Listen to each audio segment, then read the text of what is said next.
আজকে আমি শিমের দারুণ একটি রেসিপি তৈরি করব।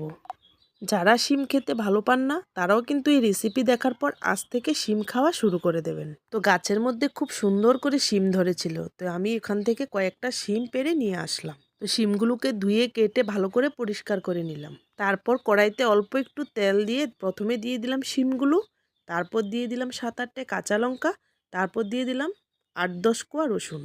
অল্প পরিমাণে জল দিয়ে শিমগুলোকে ভালো করে প্রথমে সিদ্ধ করে নিলাম। তো শিমগুলো যখন একদম পুরোপুরি সিদ্ধ হয়ে গেছে তখন আমি দিয়ে দিলাম দুটো বড় সাইজের পেঁয়াজ। পেঁয়াজটা আমি এখানে কুচি কুচি করে কেটে দিয়েছি। তারপর দিয়ে দিলাম আমি ধনেপাতা।